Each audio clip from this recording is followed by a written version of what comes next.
Bonjour, bonjour à tous, bienvenue dans ce nouveau webinaire. Je vous laisse patienter encore 1 ou 2 minutes le temps que toutes les personnes inscrites se connectent et puis nous commencerons juste après.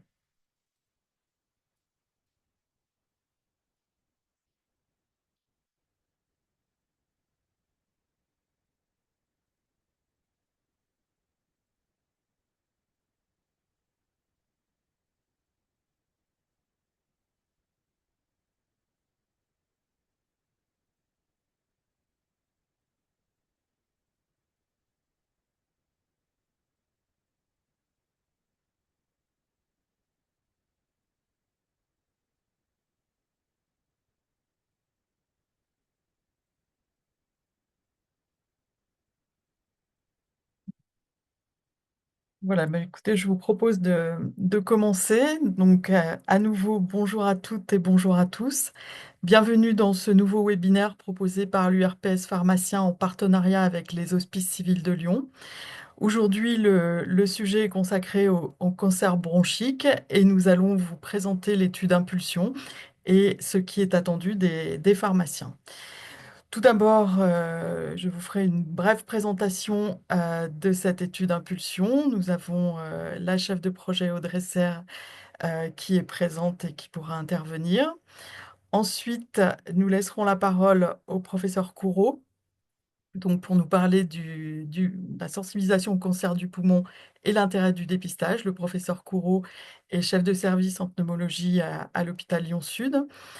Nous laisserons ensuite la parole à notre consoeur, Anne-Gaëlle Caffin, donc pharmacien hospitalier, praticien hospitalier à l'hôpital Lyon-Sud pour la présentation d'un cas clinique et l'accompagnement personnalisé du patient, notamment dans le cadre du parcours Oncolink. Je prendrai ensuite la parole voilà, pour vous parler de tous les accompagnements personnalisés que l'on peut faire avec les patients sous thérapie orale et bien sûr l'importance du lien ville-hôpital. Nous aurons ensuite un temps qui sera consacré à vos questions. Donc, 2 points importants. Ce webinaire est enregistré et sera disponible en replay. Et pour vos questions, vous pouvez d'ores et déjà les poser si vous en avez au cours de nos présentations, soit dans la rubrique questions-réponses, soit dans le chat. Et nous prendrons le temps de répondre à toutes ces questions lors du temps en fin de nos présentations. Et puis en dernier lieu, vous aurez bien sûr tous les contacts si vous avez besoin de précision. Alors, tout d'abord, cette étude Impulsion. Donc, il s'agit en fait d'une étude de faisabilité au dépistage précoce du cancer bronchique. Le promoteur de cette étude, c'est une étude qui est nationale, qui se déploie sur tout le territoire. Le promoteur en est l'INCa, donc l'Institut national du cancer. Et en région Auvergne-Rhône-Alpes, c'est le professeur Sébastien Courreau qui va intervenir juste après, qui est porteur de ce projet.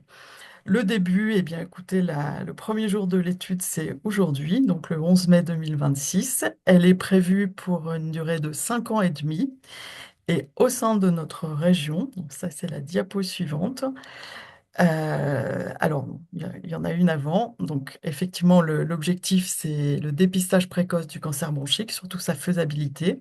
La cible ce sont des patients âgés de 50 à 74 ans qui fument ou qui ont fumé, donc les conditions précises d'éligibilité dans cette étude vont être reprises un petit peu plus tard dans le webinaire par le professeur Courreau. Et pour cette étude, en fait, il est nécessaire d'avoir l'appui de tous les professionnels de santé pour pouvoir informer et orienter les patients.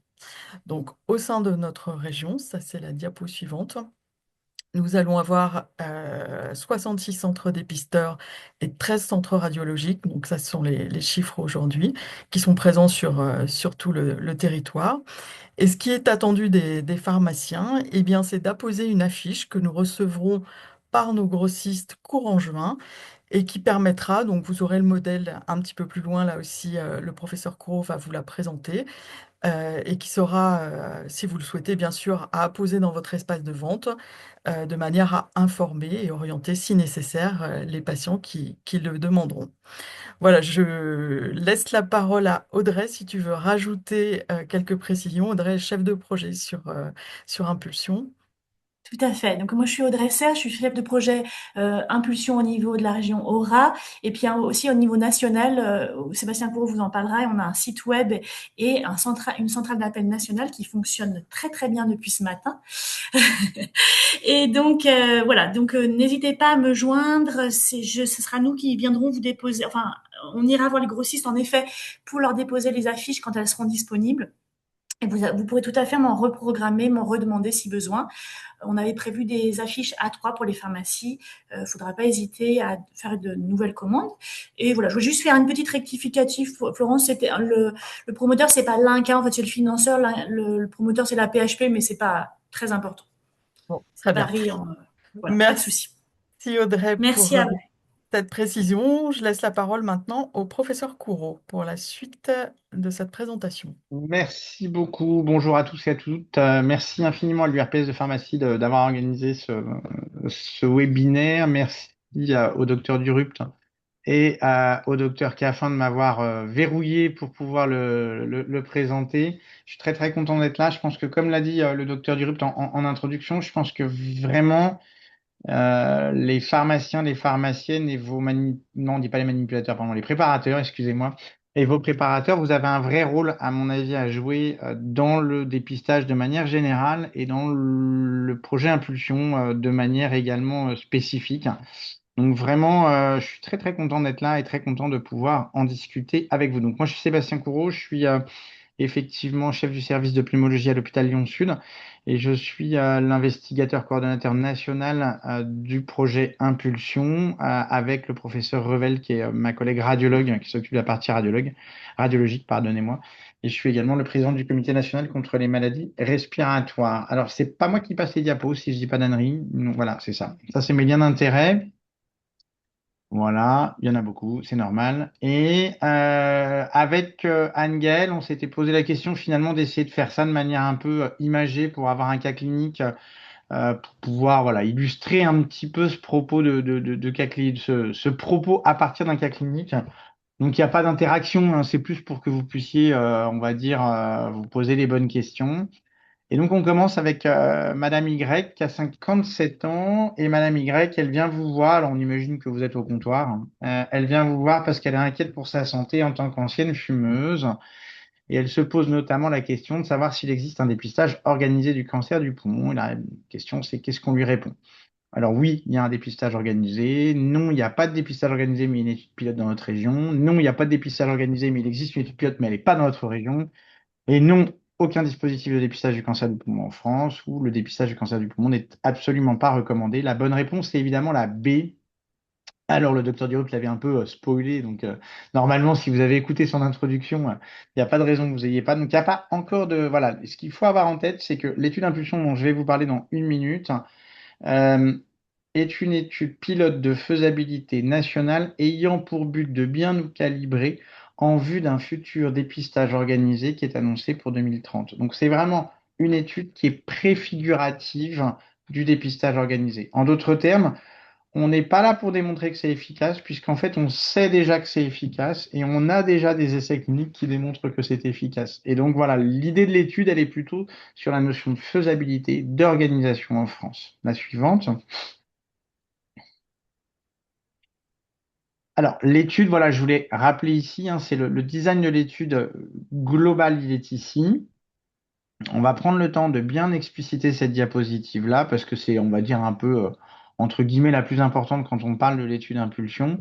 Et je trouve qu'il est intéressant que vous ayez quand même quelques clés sur cette étude, dans laquelle vous allez tremper par, on va dire, imbibition en étant finalement dans la région Rhône-Alpes, puisque comme on le disait à l'instant, il y a toute une communication qui va se mettre en place autour de cette étude, qui est une communication qui a commencé aujourd'hui même.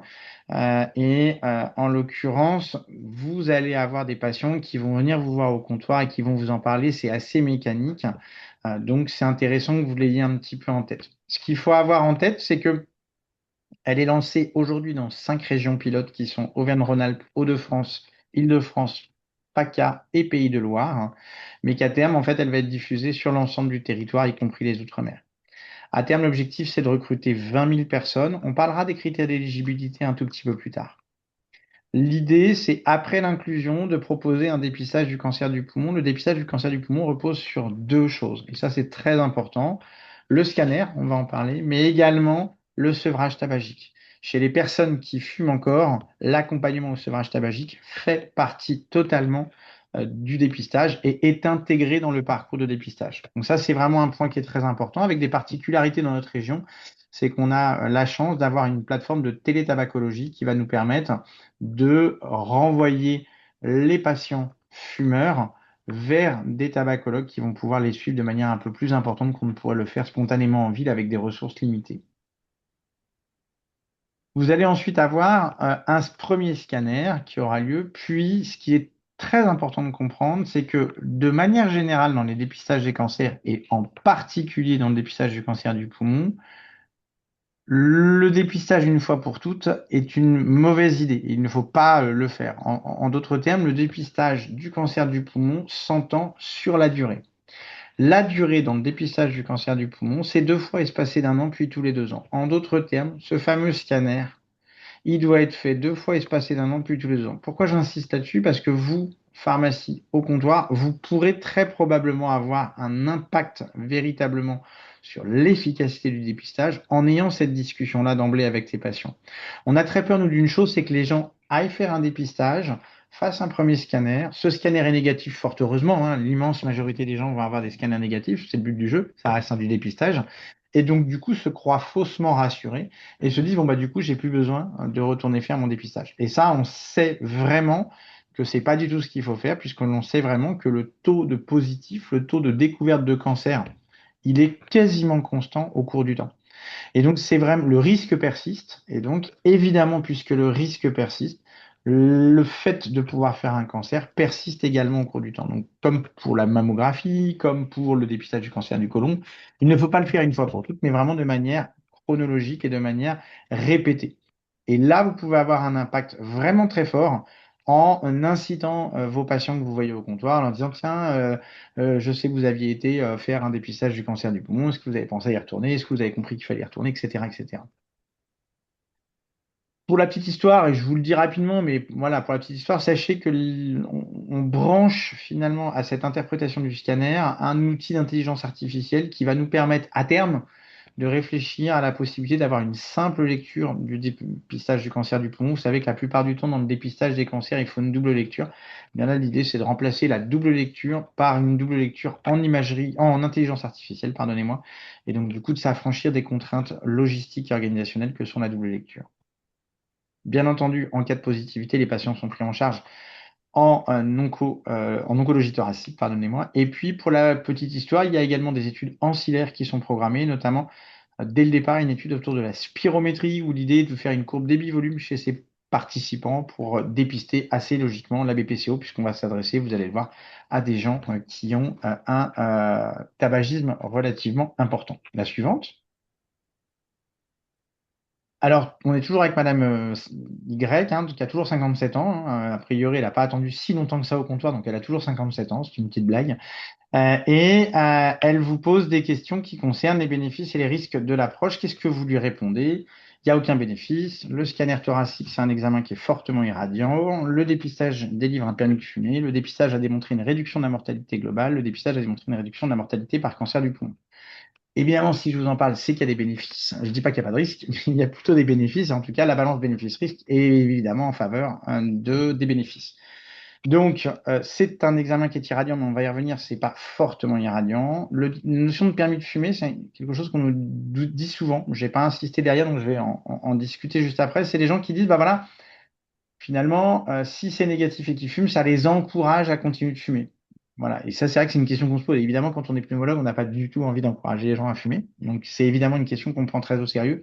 En réalité, il faut avoir en tête que toutes les études démontrent le contraire. Que la plupart du temps, le fait de participer à un programme de dépistage est au contraire un facteur de sevrage tabagique. Ça va jouer sur la notion de sevrage tabagique. Alors, pour deux raisons, hein. La première, c'est qu'évidemment, les gens qui vont au dépistage sont souvent des gens qui ont quand même cheminé dans leur tête et qui sont permissifs à l'idée d'arrêter le tabac. Voilà. Ça ne veut pas dire qu'ils vont le faire, mais en tout cas, ça veut dire qu'ils sont un peu quand même dans cette démarche de prendre soin d'eux, etc. Et donc, ils sont plus faciles à attraper que le fumeur invétéré qui, de toutes les façons, va se retrancher derrière son petit doigt et n'ira même pas au dépistage. Donc, déjà, les gens qui viennent sont déjà des gens qui ont cette idée un petit peu instillée dans la tête. Puis la deuxième chose, c'est qu'effectivement, quand ils viennent, bah, nous, on met en place des structures et des moyens pour pouvoir les accompagner. Et donc, on leur propose des choses. Et donc, c'est plus facile, évidemment, pour eux de les saisir à ce moment-là. Donc, le permis de fumer, c'est plutôt complètement faux. La suivante. Alors, ce qu'il faut avoir en tête, hein, c'est que le cancer du poumon, c'est une cause majeure de mortalité. Et il y a en tête que globalement, aujourd'hui en France, une personne sur 20 qui meurt d'un cancer du poumon. Voilà. C'est en fait une maladie qui est fréquente et très mortelle. L'incidence est en forte hausse chez les femmes, et ça, faut vraiment l'avoir en tête, hein. C'était pendant des années une maladie d'homme, c'est devenu maintenant une maladie très paritaire. Globalement, la proportion de femmes diagnostiquées augmente d'année en année. Là, vous avez des chiffres qui sont déjà un petit peu anciens, et on s'attend tout simplement à avoir une parité dans les années à venir. Il faut avoir en tête que globalement, chaque année en France, on diagnostique 145 cas de cancer du poumon chaque jour en France. C'est l'équivalent d'un Airbus A320. C'est un petit Airbus, mais c'est un Airbus quand même. Et on va diagnostiquer ces patients-là, mais on va également avoir malheureusement 83 décès par jour. C'est l'équivalent d'une rame de TER. Donc chaque jour en France, 83 personnes meurent du cancer du poumon. Vous voyez que c'est quand même quelque chose qui est très, très, très prégnant en France. La suivante. Alors, on sait de par les essais cliniques et on sait de par les essais randomisés que le dépistage par scanner et par sevrage tabagique est efficace. Vous pouvez retenir cette méta-analyse que je vous conseille de retenir. S'il y en a un truc, je dirais, à retenir en termes d'efficacité, finalement, c'est cette méta-analyse. Et retenez ces chiffres-là. On réduit la mortalité par cancer du poumon de 20% et on réduit la mortalité globale de 5%. Alors j'insiste sur la notion de réduction de la mortalité globale parce que c'est pas fréquent du tout qu'une mesure de santé publique faite en population générale impacte la mortalité.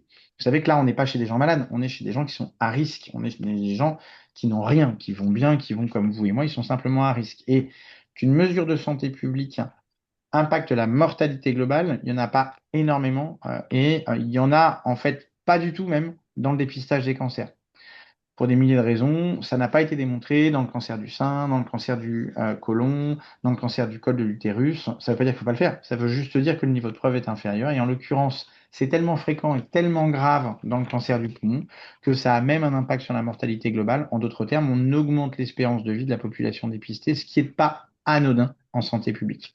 La suivante. Alors, ça vient d'un truc très con à comprendre et que vous connaissez très probablement, hein, que vous avez très probablement compris, ça vient du stade de la maladie. Grosso modo, ce qu'il faut avoir en tête, c'est que le pronostic du cancer du poumon, il est éminemment dépendant du stade. Plus c'est petit, plus c'est facile à traiter, plus c'est gros, plus c'est difficile à traiter. C'est assez simple. Sauf que le petit cancer, il est introuvable. En fait, il donne pas de symptômes, le petit cancer.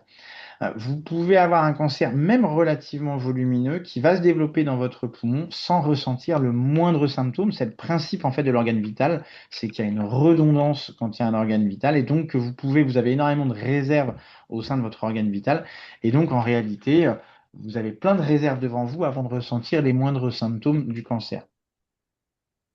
Comme c'est pas symptomatique, bah, il n'y a aucune raison que vous fassiez un scanner. Et c'est pour ça qu'aujourd'hui, spontanément, tout stade confondu aujourd'hui en France, on diagnostique 20% des cancers à un stade localisé. Par contre, inversement, quand on fait du dépistage, on en diagnostique pendant 80% à un stade localisé. Et vous voyez que ce changement, finalement, suffit, compte tenu de la gravité du cancer lié à son stade, suffit tout simplement à impacter la survie. La suivante. Donc, vous voyez ici hein, je sais pas si vous voyez ma diapositive, mais pardonnez-moi, le schéma sur lequel vous voyez les différents stades, vous avez les différents stades de survie du cancer du poumon. En l'occurrence ici, c'est les adénocarcinomes, c'est le plus fréquent, en fonction de la temporalité. Vous voyez que à 3 ans, la survie est évidemment excessivement différente en fonction qu'on ait un stade 1, c'est la courbe orange en bas, ou un stade 4, c'est la courbe violette en bas. Et vous voyez qu'un stade 1, globalement, on a plus de 85%, 85% pardon, de survie à 3 ans. En l'occurrence, c'est pareil à peu près à 5 ans. Et inversement, on est à 20% pour les stades 4. Et vous voyez qu'aujourd'hui, on ne diagnostique que 20% des cancers du poumon à des stades 1 et 2 contre 80% à des stades 3 et 4. Et donc, en inversant finalement cela, bah, vous imaginez tout simplement le bénéfice que ça peut avoir. Je propose qu'on fasse les questions à la toute fin. Vous les laissez dans le chat, c'est très bien pour moi. Et je vous propose de les traiter à la toute fin si ça vous va. La suivante. Alors, deuxième question sur la question qu'on peut vous poser, c'est est-ce que c'est pas trop irradiant? Alors ça, c'est un point qui est important. Évidemment, le scanner, vous le savez, hein, c'est un examen à rayon X, hein, donc c'est irradiant. Donc, faut surtout pas dire, bah non, c'est pas irradiant, ça fait rien, etc. Évidemment que c'est irradiant. Simplement, on va utiliser les mêmes scanners que d'habitude, mais simplement, on va paramétrer les consoles de manière à délivrer une dose minimale aux personnes.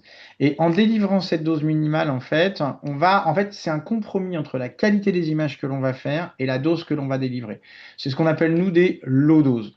Et pour être assez simple et finalement pour donner un peu un ordre de grandeur, je vous ai mis quelques éléments. Nous, on attend, dans le cas d'impulsion, des scanners qui vont donner entre 0,3 et 0,7 millisieverts de dose. Vous voyez, c'est pas énorme. Si vous la rapportez à la radioactivité naturelle en France, c'est 3 millisieverts par an. La radioactivité naturelle, vous voyez, je vous l'ai mis sur le côté, hein, c'est finalement l'ensemble associant le radon. Vous savez qu'il y a une exposition au radon en France qui fait à peu près 1,5 millisieverts, le rayonnement du sol hors radon, les eaux, les aliments, le tabac. Je vous rappelle toujours que le tabac délivre une irradiation, ne l'oubliez pas. Et puis le rayonnement cosmique. L'ensemble, globalement, fait 3 millisieverts. Et donc, vous voyez que finalement, le scanner de dépistage, lui, va faire entre 0,3 et 0,7 millisieverts, c'est-à-dire un tiers, finalement, un gros tiers, enfin petit tiers, pardonnez-moi, de l'irradiation naturelle qu'on peut avoir chaque année en France. Et pour vous donner quelques ordres de grandeur, si des patients sont inquiets et viennent discuter de ça au comptoir, c'est irradiant, oui, mais finalement, la dose qui va être délivrée dans ce cadre-là est très, très inférieure finalement à ce qu'on a de manière à peu près naturelle.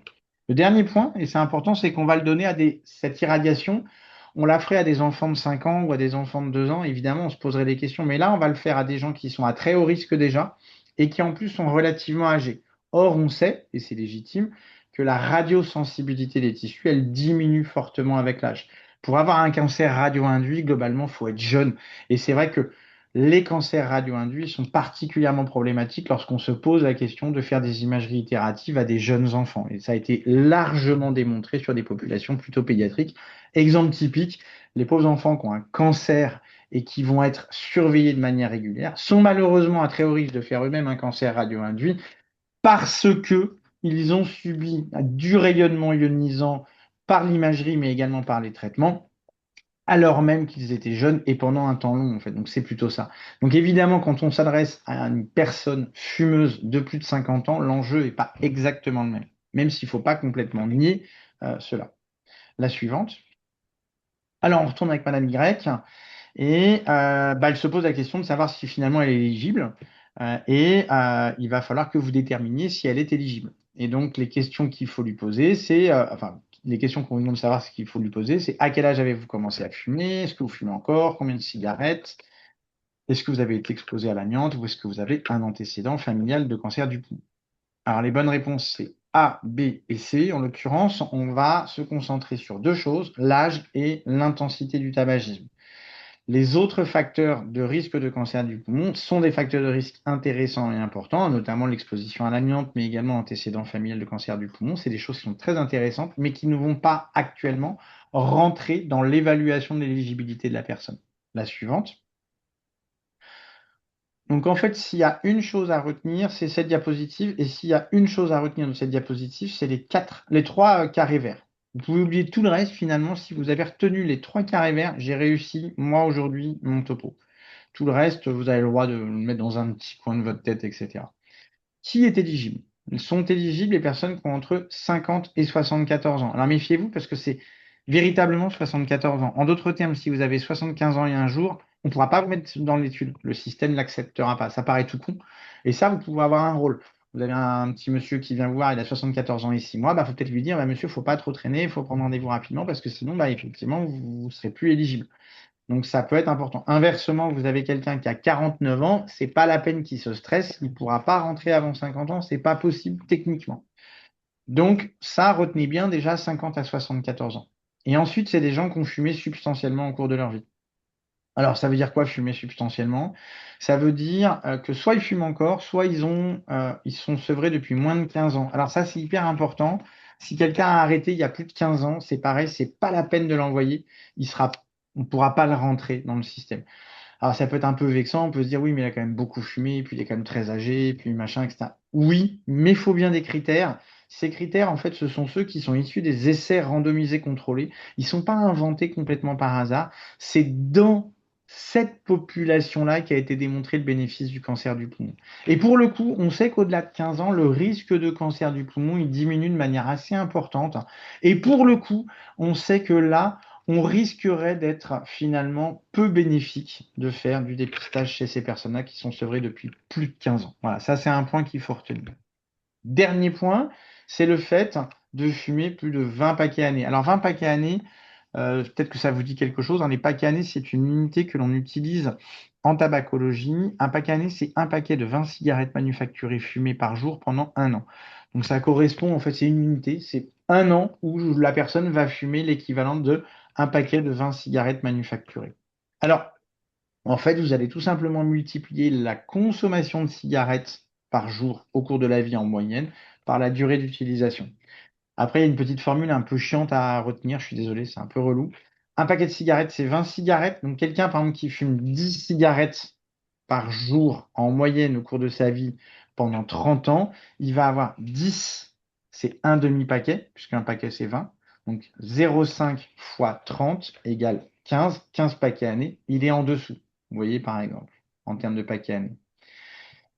Je vais y revenir parce que 30, justement, c'est une exception, mais j'y reviens tout de suite, vous inquiétez pas. Inversement, si cette personne fume des cigarettes roulées, ou des cigarios, ou des cigares, ou des pipes, il y a une petite autre conversion que je vous ai indiquée ici.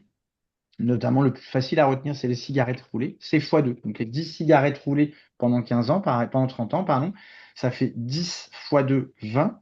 20, c'est un paquet, 30 ans, 30 paquets années. Vous voyez, il y a une petite gymnastique à faire comme ça. Ne vous inquiétez pas, on ne va pas vous demander de le faire. C'est juste pour que vous compreniez un peu la logique, mais vous allez voir qu'il y a des choses beaucoup plus simples pour pouvoir l'évaluer, vous inquiétez pas. Petit point technique également, il y a des petits alinéas, parce qu'il y a toujours des petits alinéas, c'est comme ça. C'est soit plus de 20 paquets années, soit plus de 15 cigarettes par jour pendant plus de 25 ans, ou plus de 10 cigarettes par jour pendant plus de 30 ans. Donc, vous voyez que la personne de tout à l'heure, bien qu'elle n'ait pas tout à fait 20 paquets années, restait malgré tout éligible. Pareil, ça vient des essais cliniques, on n'y peut rien, c'est comme ça. Il y a des critères d'exclusion. Les critères d'exclusion, en fait, pour l'étude, c'est globalement toutes les personnes, en fait, qui, en état général, jugées insuffisants pour pouvoir avoir un bénéfice à la prévention et dépistage du cancer du poumon. En l'occurrence, n'ont pas de raison d'être dépistés. Si vous avez quelqu'un qui a une cardiopathie très évoluée, qui est intouchable sur le plan chirurgical, ça sert à rien de le dépister puisque l'objectif, ça va être de lui proposer quelque chose s'il est positif. Donc, s'il est intouchable, c'est pas possible. Inversement, un patient qui aurait des symptômes évocateurs de cancer, perte de poids, crachat de sang, etc., clairement n'est pas indiqué non plus et doit être rerouté vers le pneumologue. La suivante. Alors, voilà, donc elle a commencé à fumer à l'âge de 18 ans, elle fume encore, elle a fumé en moyenne 10 cigarettes roulées par jour au cours de sa vie. Est-ce qu'elle est éligible? Oui, non, ou je ne sais plus, aidez-moi. Alors la bonne réponse c'est C, c'est je ne sais plus, aidez-moi. La suivante. Et c'est là qu'en fait, on a mis en place des outils qu'on va vous demander de relayer. Et finalement, si vous avez retenu ces outils, si vous avez retenu le 50-74 ans, le sevrage depuis moins de 15 ans et le fait qu'ils aient fumé substantiellement, notre conseil, c'est plutôt de les orienter vers ces outils. Les outils, il y en a deux. Il y a un site internet et un centre d'appel. Ils sont ouverts depuis ce matin à 8 heures. On a déjà un peu pris la foudre.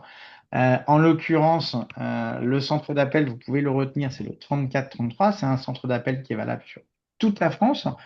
Et donc, nous avons des téléopérateurs et des téléopératrices qui sont. Alors, il est basé aux Hospices civils de Lyon et il couvre donc toute la France. Et nous avons des téléopérateurs et des téléopératrices qui vont répondre en fait aux personnes qui appellent, qui vont vérifier avec elles si elles sont éligibles, leur proposer de les orienter vers un médecin dépisteur et éventuellement leur délivrer des informations sur l'étude.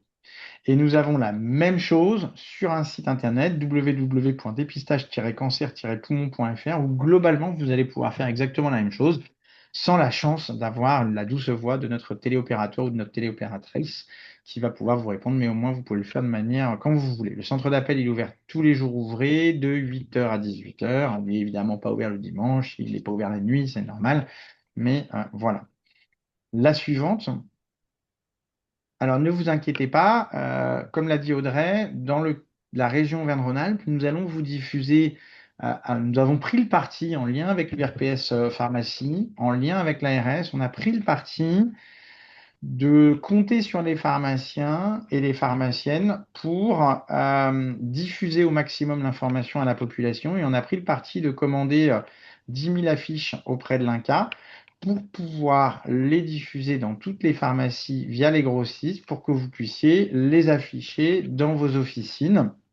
Vous allez en recevoir une, on ne sait pas trop quand, mais voilà, ça c'est indépendant de notre volonté malheureusement, mais voilà, on est en train d'organiser les choses pour que vous les receviez, pour que vous puissiez les afficher. Et comme l'a dit Audrey, si vous souhaitez naturellement faire du réassort pour en mettre plus, par exemple, recouvrir totalement votre vitrine d'affiches, je ne serais que très heureux que vous le fassiez. Naturellement, vous pouvez vous tourner vers Audrey, vous allez voir, je vais vous mettre ses coordonnées à la fin pour pouvoir lui demander.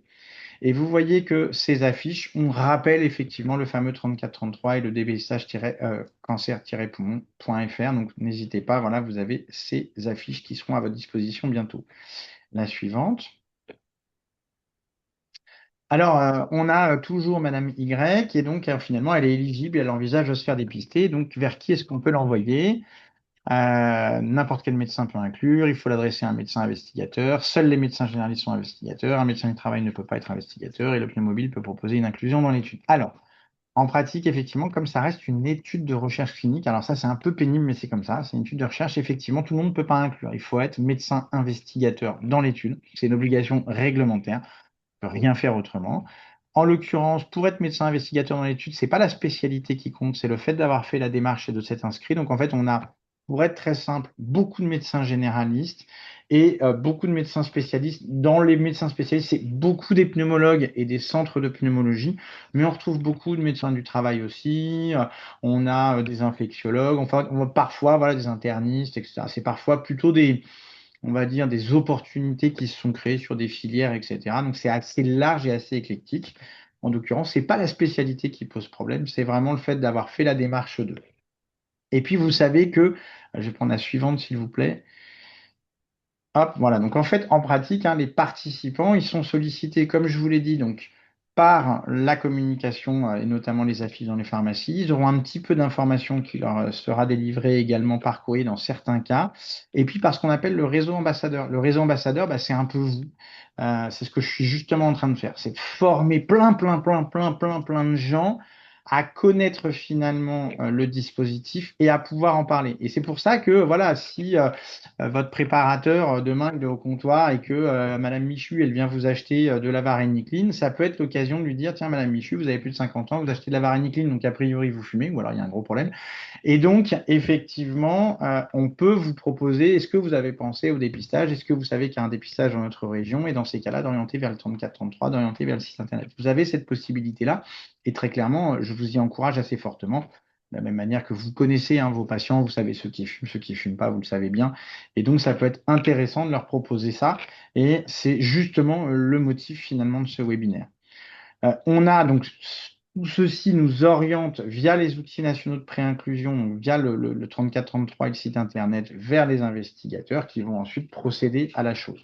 Et puis, on a ce qu'on appelle les allées verts, et là, c'est la suivante. Et vous savez que dans la région Auvergne-Rhône-Alpes, on a le pneumobile. Alors, le pneumobile, vous en avez peut-être entendu parler. Je profite là en 2 minutes finalement d'en faire un petit peu la pub parce que vous venez probablement de territoires très très différents.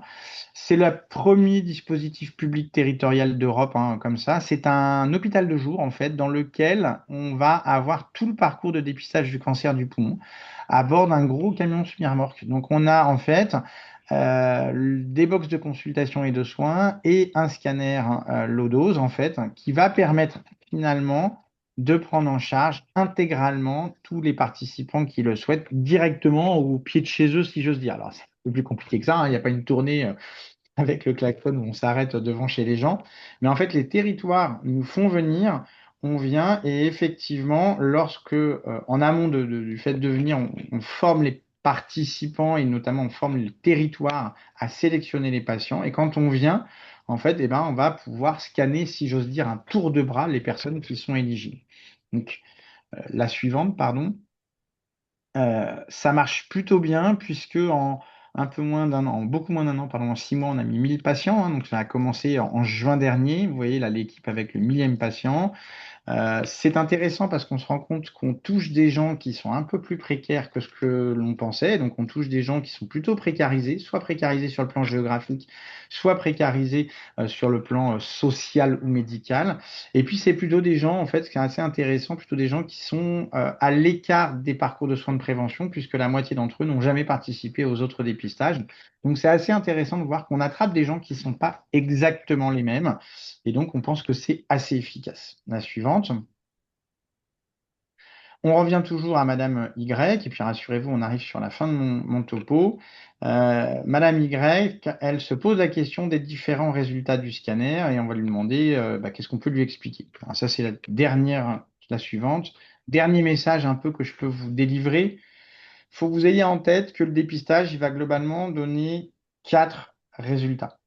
Résultat numéro 1, négatif. On va dire, il n'y a rien, il n'y a pas d'anomalie inquiétante. C'est pas qu'il n'y a rien. Il n'y a pas d'anomalie qui nous inquiète. C'est négatif. Donc, par contre, il faut bien revenir dans un an, puis tous les 2 ans, comme je vous l'ai dit tout à l'heure. Parce qu'en fait, il peut y avoir une anomalie, mais elle n'est pas encore inquiétante, donc on ne la décrit pas. Mais par contre, dans un an, elle peut le devenir. Vous voyez, donc c'est vraiment, il y a un enjeu à bien revenir. Donc ça, c'est l'immense majorité des cas, 90% des personnes, ça sera ça. Le positif, 2 à 4% des gens. Alors le positif, pour le coup, ça ne veut pas dire qu'il y a un cancer. Ça veut juste dire qu'il y a une anomalie et qu'elle est jugée suffisamment suspecte pour être prise en charge immédiatement en pneumo-oncologie. Et là, il y a un adressage en pneumo-oncologie qui se fait et qui doit se faire idéalement dans les 3 semaines pour pouvoir décider s'il y a un cancer ou pas. S'il y a un cancer, j'ai mis stop. Alors non pas stop, on arrête de s'en occuper. Au contraire, on commence à s'en occuper, mais on sort de l'étude. Si par contre, il n'y a pas de cancer, fort heureusement, on revient dans l'étude et on continue. C'est pas rare, hein, c'est 50-50 grosso modo. Retenez qu'à peu près les positifs, 50% il n'y a rien, 50% il y a un cancer. Et puis dans un certain nombre de cas, on va avoir le dépistage considéré comme étant indéterminé. Et ce dépistage indéterminé, c'est juste qu'on va visualiser une anomalie et que cette anomalie va nécessiter d'être recontrôlée. Et lorsqu'on va recontrôler cette anomalie, c'est soit au scanner à 1 mois, soit à 3 mois, soit à 6 mois en fonction des cas. Il ne faut pas s'inquiéter, c'est hyper fréquent, 5 à 10% des cas. C'est très très fréquent. Si on fait un scanner à des fumeurs, il y a 25% des gens qui ont des nodules. C'est hyper hyper fréquent.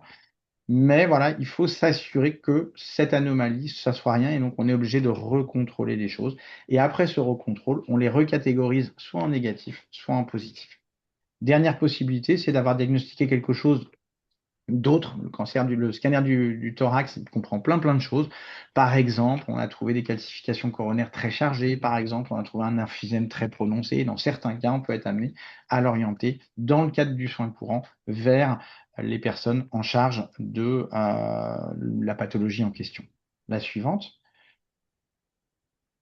Voilà, donc là, c'est juste pour faire le lien, si j'ose dire, avec Anne-Gaëlle, hein. On s'était consulté d'avance. Donc, on trouve un nodule de 550 mm3, 13 mm à l'apex du lobe supérieur droit.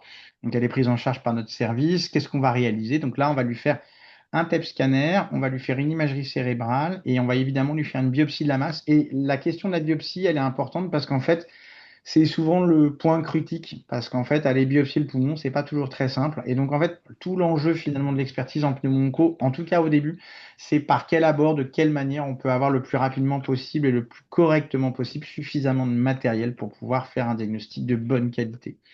Et puis, naturellement, on a toujours une exploration fonctionnelle respiratoire complète parce que, évidemment, l'évaluation des comorbidités, elle est majeure. La suivante. Donc on lui découvre en fait qu'elle n'a pas de comorbidité, son EFR est normal, tout va bien en dehors de cette anomalie.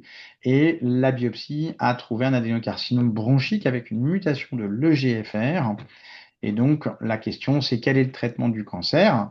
eh bien, soit une chimiothérapie à visée palliative, soit une immunothérapie néoadjuvante, soit une lobectomie chirurgicale, soit un sevrage tabagique, soit aucun traitement. Donc là, c'est une petite lésion unique de petite taille dans l'apex droit. En l'occurrence, pas de palliatif, hein. L'objectif, c'est de la guérir. Et là, on va la guérir, il n'y a absolument aucun doute là-dessus. Donc le traitement, ça va être évidemment une lobectomie chirurgicale. Donc on va lui enlever le lobe supérieur droit complètement. Évidemment, le sevrage tabagique, à tous les stades de la maladie, on va le conseiller très très fortement, il n'y a aucun doute là-dessus. Et puis vous allez voir qu'il y a la suite, donc la diapositive suivante. Voilà, on retrouve, je rentre un peu dans le technique, hein, mais c'est un stade PT2A, N0, M0 sur un stade 1B selon la 9e classification. Et donc là, en fait, comme elle a une mutation GFR, vous savez qu'on a découpé, démembré le cancer du poumon en plein de petites maladies, et notamment les cancers avec mutation de GFR. Ils sont accessibles à ce qu'on appelle des thérapies ciblées, qui fonctionnent très très bien. Et donc là, chez cette patiente spécifiquement, on va rajouter de l'osimertinib en adjuvant, et donc elle va bénéficier d'un traitement PEROS pendant un certain temps, tous les jours, adjuvant, unique, hein, sans chimiothérapie associée dans ce cas précis, et qu'elle va devoir prendre tous les jours quotidiennement pour augmenter ses chances de guérison à long terme. Et ça, c'est Anne-Gaëlle qui va venir vous faire le lien avec ce qu'elle fait dans le cadre d'Oncologique. La suivante. Voilà, ça c'est juste pour vous rappeler, donc depuis aujourd'hui, lancement de l'étude Impulsion, scanner faiblement dosé du thorax 2 fois espacé de 12 mois, puis tous les 2 ans, et sevrage du tabac, les critères d'éligibilité et les outils. Et pour moi, j'en ai fini, je vais en profiter pour répondre à vos questions avant. Ah, voilà, voilà. Et vous avez les coordonnées, on va les laisser comme ça si vous voulez les noter. Coordonnées du service, vous avez l'équipe pneumobile si vous voulez faire venir le pneumobile chez vous, l'équipe impulsion dans la région, et puis les coordonnées de notre service. Alors, j'en profite pour faire les questions. Florence Chambard, bonjour, aujourd'hui beaucoup de cancers se développent à partir de 40 ans. Est-ce que 50 ans est un âge suffisant? La réponse est oui.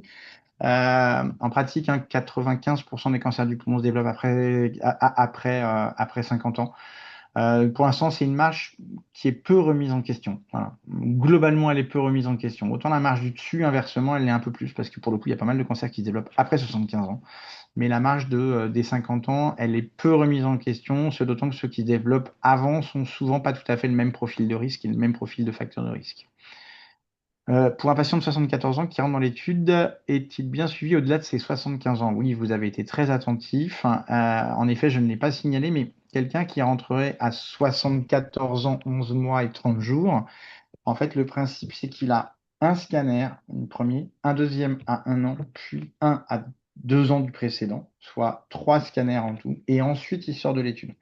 Donc, dès qu'on rentre, on a un minimum de 3 tours. C'est pareil, ça a été défini dans les essais randomisés contrôlés. C'est pas nouveau, voilà, c'est comme ça. Et en fait, on sort après 3 tours quand on a dépassé 75 ans ou 15 ans de sevrage. Réseau ambassadeur, une communication est-elle prévue vers les IDEL, NKDE, dentistes et CPTS? La réponse est oui. On va dire, on séquence un petit peu finalement la communication, pas par, enfin voilà, parce qu'en fait, on peut pas être partout. Pour être tout à fait honnête, on a priorisé médecins généralistes et pharmacie. On a trouvé que c'était plutôt pertinent.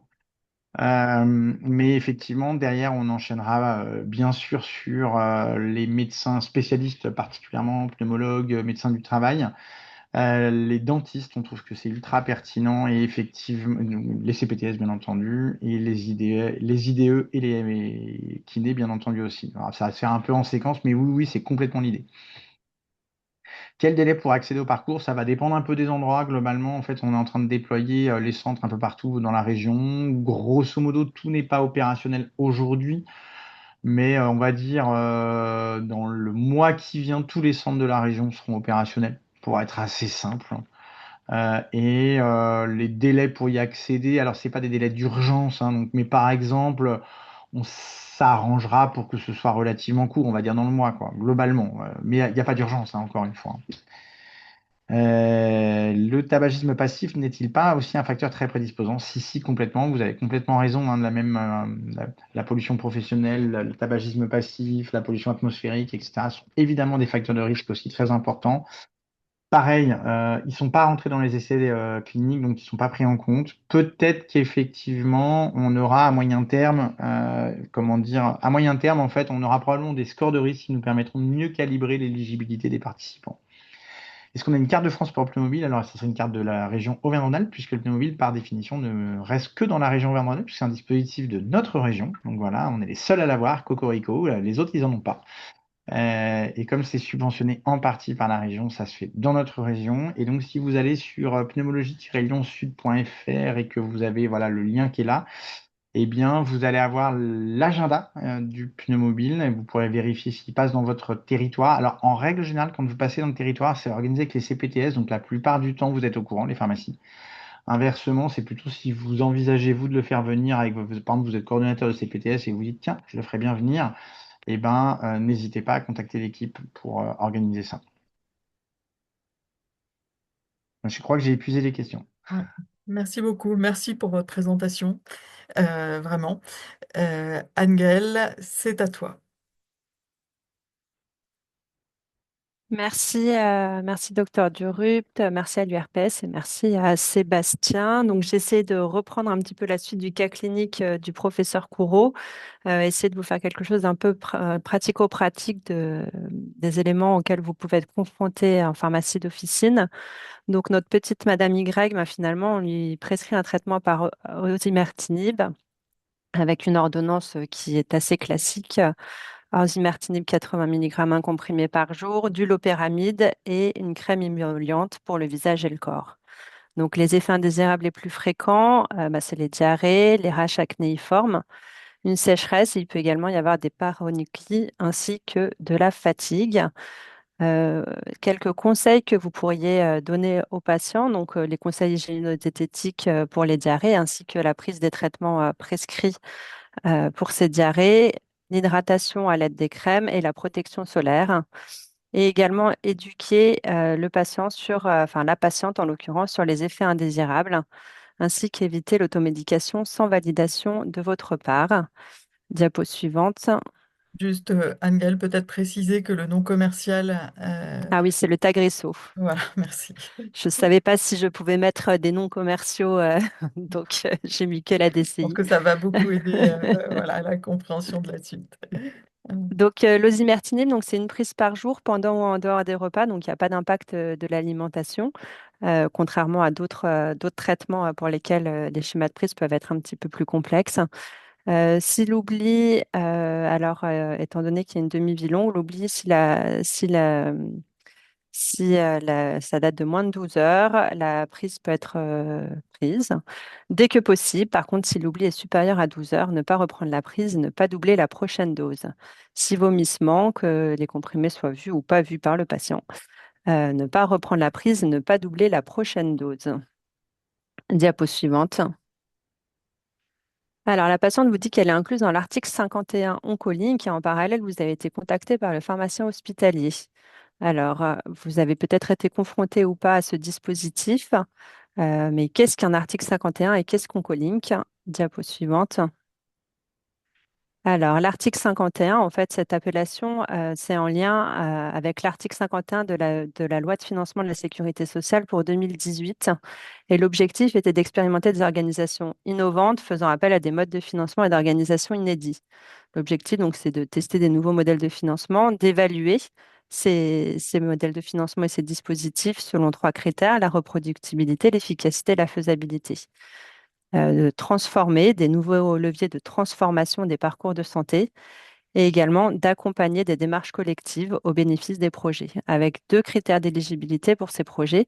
Le fait que le financement soit dérogatoire aux règles de facturation en vigueur et qu'il y ait un objectif organisationnel avec une amélioration de la prise en charge du parcours des patients, un objectif d'efficience du système de santé ou de l'accès aux soins dans les secteurs sanitaires et médico-sociaux. Diapo suivante. Et donc, c'est dans ce cadre-là qu'est né Oncolink. Alors, j'essaie d'aller un petit peu rapidement, mais tout ça pour vous dire qu'il y a des critères d'inclusion et des critères d'exclusion, puisque donc il y a Oncolink et notre patiente sous osimertinib est éligible à Oncolink, mais tous les patients ne peuvent pas être éligibles à Oncolink et pour cela, ils peuvent bénéficier d'entretiens anticancéreux oraux dont parlera le docteur Durupt par la suite dans le cadre du dispositif conventionnel. Diapo suivante. Alors, en soi, qu'est-ce que le parcours Oncolink? C'est un parcours qui est défini en séquence de soins. pour sécuriser le suivi des thérapies orales, donc des anticancéreux par voie orale, et de favoriser le suivi par les professionnels de santé. Donc avec une première séquence, c'est le premier mois de traitement qui correspond à l'initiation du traitement. C'est le premier cycle. Alors pour le patient, c'est l'initiation de son traitement. Il peut avoir des questions par rapport à la prise, par rapport à d'autres médicaments prescrits. Il peut expérimenter les premiers effets indésirables. Donc il y a besoin d'un accompagnement renforcé pour ces patients dans cette phase d'initiation du traitement. Et puis pour les professionnels de santé, l'objectif, c'est de mettre en lien les différents acteurs de soins pour sécuriser la prise en charge médicamenteuse. Ensuite, au bout d'un cycle de traitement, où normalement tout est bien calé auprès du patient et la coordination entre les différents professionnels de santé est bien mise en place, on passe sur la séquence 2 qui dure 3 cycles de traitement qui peut être renouvelé autant que nécessaire. L'objectif est la structuration du suivi ville-hôpital avec une importance de plus en plus en grandissante de la ville, et notamment de votre rôle pharmacien d'officine dans le suivi des patients. Donc pour le patient, c'est de garantir l'adhésion au traitement et la surveillance des effets indésirables. Et pour les professionnels de santé, de renforcer le suivi coordonné et la transmission d'informations entre la ville et l'hôpital. Et puis, une fois que le traitement se passe bien, progressivement au niveau des équipes hospitalières, en tout cas des équipes hospitalières de l'équipe Oncolink, qui sont en plus de l'oncologue médical, on passe en séquence 3, c'est-à-dire qu'il n'y a plus de suivi proactif par l'équipe Oncolink hospitalière, mais c'est les professionnels de santé de ville qui sont en première ligne pour le suivi au long cours. Donc, pour le patient, l'objectif, c'est de maintenir l'autonomie du patient dans la prise de son traitement. Et puis pour les professionnels, c'est de permettre le suivi de l'adhésion et des effets indésirables avec un appui à distance de l'équipe hospitalière. Donc, il peut être décliné selon 2 modalités, que le traitement soit dispensé en ville ou qu'il soit dispensé en rétrocession hospitalière. Diapo suivante. Alors, les attendus pour les pharmaciens d'officine dans ce dispositif, c'est un parcours, donc c'est l'objectif, c'est un parcours coordonné ville-hôpital pour la sécurisation des suivis des traitements anticancéreux oraux. Donc, 3 évolutions pour le suivi des thérapies orales, donc des entretiens patients à chaque délivrance. Donc, c'est ça qui change par rapport aux entretiens conventionnels pour le suivi de l'adhésion, des interactions médicamenteuses et des effets indésirables. Un lien direct avec l'équipe hospitalière tout au long du parcours et une rémunération forfaitaire par séquence pour le suivi patient et la coordination avec l'hôpital. Donc, ce qui veut dire qu'il y a des entretiens à faire avec le patient, mais du coup, à faire remonter à l'hôpital chaque mois à l'issue de la dispensation. Diapo suivante. Alors, donc, c'est vraiment un parcours qui est centré sur les entretiens de dispensation et le lien avec l'hôpital. Donc là, c'est sous un autre format. Bon, il y a besoin d'une adhésion à transmettre à l'équipe hospitalière, un lien avec l'hôpital pendant le premier cycle de traitement, donc les informations sur le traitement et la conciliation médicamenteuse, puisqu'il y a une analyse pharmaceutique avec l'ensemble des traitements pour vérifier qu'il n'y ait pas d'interaction médicamenteuse. L'objectif étant de détecter, de prévenir les risques qui pourrait y avoir en lien avec les autres traitements, transmettre les informations de dispensation et contact, et ça va tout au long du parcours, contacter euh, l'hôpital pour toute urgence ou question. Il y a les entretiens de dispensation qui sont classiques, l'entretien avec le patient, mais à tout moment, s'il y a une urgence, bien évidemment, il faut contacter le patient, contacter, pardon, l'hôpital et l'équipe soit directement le cancérologue, soit l'équipe Oncolink du centre hospitalier par lequel vous êtes adressé le patient. Diapo suivante. Alors, la patiente vous partage donc on revient sur notre patiente, elle vous partage qu'elle est un peu stressée avec ce début de traitement. Elle a de l'hydroxyzine et un inhibiteur de la pompe à protons qui lui reste d'une ancienne prescription. Elle a également un complément alimentaire à base de millepertuis que prend son mari. Alors, c'est un peu grossier ce que j'ai fait, mais c'est pour que vous ayez les idées bien en tête. Donc, avec différentes choses. L'hydroxyzine ne présente aucun risque. Informer la patiente qu'elle doit alerter en cas de palpitation. Pas de problème avec le millepertuis, c'est naturel. Elle ne doit pas prendre d'IPP. Je lui conseille de prendre plutôt un antiacide topique et aucune et aucun problème pharmaceutique identifié. Alors, les bonnes réponses sont la B, la et juste la B. Diapo suivante. Alors, pourquoi? Il faut savoir que le zimertinib, il y a un risque d'allongement du QT.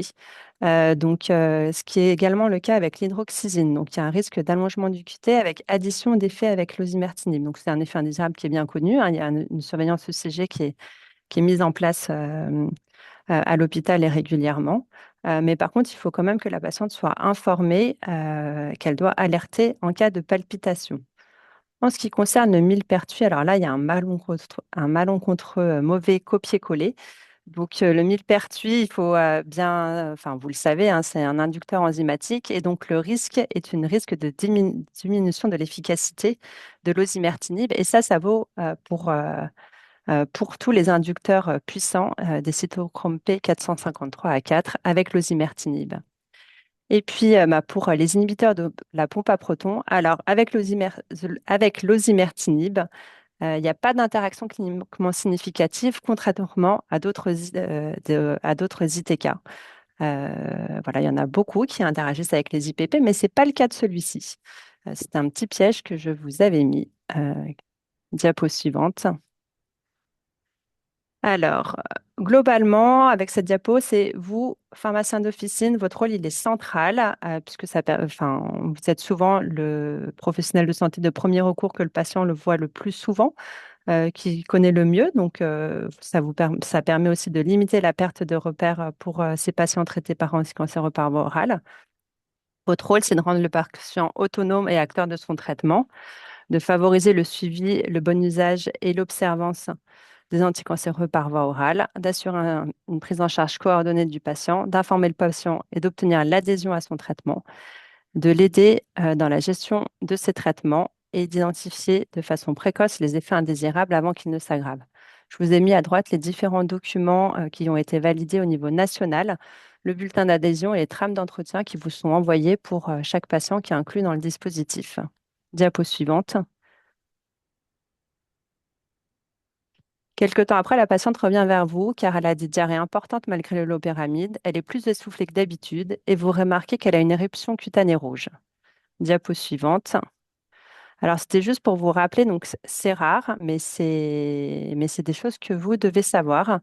Diarrhée sous osimertinib, il y a un risque de déshydratation si c'est pas pris en charge rapidement, en tout cas si les diarrhées sont importantes avec un risque de troubles électrolytiques, d'insuffisance rénale et du coup un risque majoré d'allongement du QT. Donc, bien vérifier la prise de l'opéramide, réhydratation et puis si il faut évaluer la gravité. Si les diarrhées sont un grade supérieur à 3, il faut bien évidemment prendre un avis spécialisé. En ce qui concerne les dyspnées sous osimertinib, alors il ne faut pas attribuer automatiquement la dyspnée au cancer ou à l'anxiété. C'est rare, mais il y a des pneumopathies interstitielles médicamenteuses sous osimertinib qui ont été décrites. Et également, en ce qui concerne les éruptions cutanées, c'est rare mais grave. Il y a également des syndromes de Steven-Johnson et des nécrolyses épidermiques toxiques qui ont été décrites sous osimertinib. Bon, bien évidemment, j'espère que les patients n'auront pas tout ça, mais c'était pour que vous l'ayez en tête.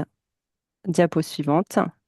Voilà où on en est. Donc là, actuellement, ce dispositif va passer dans le droit commun. On est toujours dans l'attente des textes réglementaires, donc ce ne sera pas avant 2027, ce qui veut dire que là, l'expérimentation est terminée, mais par contre, on continue à inclure, les différents établissements continuent à inclure les patients euh, selon les mêmes modalités et la facturation est inchangée. Diapo suivante. Et donc, on a besoin qu'il y ait un maintien de l'implication de la ville pour ces patients. Et je crois que j'en ai terminé. Merci Angèle. Je vais reprendre le fil. On va aller un petit peu vite sur la fin de cette présentation. Simplement pour reprendre le parcours du patient à l'officine, Anne-Gaëlle donc, a parlé d'un patient qui avait été inclus dans Oncolink. Tous les patients ne sont pas inclus dans Oncolink. Dans notre région, nous avons de nombreux centres, mais tous ne participent pas à ce dispositif. Et lorsque l'on veut accompagner à l'officine son patient sous anticancéreux oral, on peut aussi lui proposer un entretien pharmaceutique anticancéreux. Diapo suivante. Alors, je vais vite parce qu'Anne-Gaëlle en a parlé. Donc, le parcours Oncolink, c'est un parcours de coordination où le patient est inclus dès la prescription par le médecin oncologue, qui se déroule en 3 séances. Nous venons de le voir. Et il faut voir le patient, ça faisait partie d'une... J'ai vu une question dans le chat, il faut effectivement voir le patient en entretien à chaque délivrance. Le paiement, il est fait à M+1, c'est-à-dire le mois suivant la fin de séquence, à condition que vous ayez bien envoyé tous vos comptes rendus à votre confrère hospitalier. Donc ça, c'est Oncolink. Ensuite, diapo suivante, vous avez le parcours de droit commun, en fait conventionnel, que l'on appelle les entretiens pharmaceutiques anticancéreux. Donc, c'est un dispositif un petit peu différent, puisque c'est le patient qui va proposer, c'est le pharmacien, pardon, qui va proposer au patient un entretien pharmaceutique. Et là, ça va se dérouler en entretien thématique. En fait, il en faut 3 la première année, un entretien d'initiation et 2 autres que vous pouvez positionner en fait à votre convenance en fonction des besoins de votre patient. Et les années suivantes, les 2 années suivantes, il y aura 1 à 2 entretiens uniquement. La coordination n'est pas obligatoire dans ce parcours. C'est bien sûr un plus, hein, et c'est ce qu'on a montré sous Oncolink. Mais elle n'est pas obligatoire dans l'entretien anticancéreux. Et en fait, le paiement se fait à chaque fois que vous voyez votre patient. C'est un paiement à l'acte à chaque fois que vous voyez votre patient. À savoir qu'il y a 2 types d'anticancéreux différenciés par l'assurance maladie, les traitements au long cours et les autres traitements avec des rémunérations différentes. C'est pas l'objet de ce webinaire. Et par contre, si vous avez des questions, bien sûr, on est à votre disposition. J'ai vu passer une question, est-ce qu'on peut coupler les deux? Non, soit le patient est dans Oncolink, soit le patient est dans le droit commun. L'assurance maladie refuse absolument la double facturation, donc non, on ne peut pas le faire. Diapo suivante. Alors, Anne-Gaëlle en a parlé. Le parcours Oncolink, donc il a commencé en 2021. Le passage en droit commun, on l'a eu en novembre 2025. Et là, on a encore 18 mois pour aboutir au dispositif conventionnel. Et ça continue à fonctionner comme on l'a connu depuis le début. Diapo suivante. Alors, avant le temps d'échange, voilà, on va pouvoir répondre à d'autres questions si vous en avez.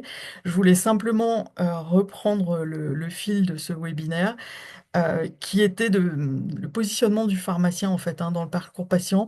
Vous avez vu, on est parti d'une participation en fait à une action de dépistage, de l'information, de l'orientation d'un patient en prévention à une prise en charge d'un patient avec une ordonnance, avec une thérapie orale, soit dans un parcours, là encore expérimental, article 51 Oncolink, soit entretien pharmaceutique anticancéreux.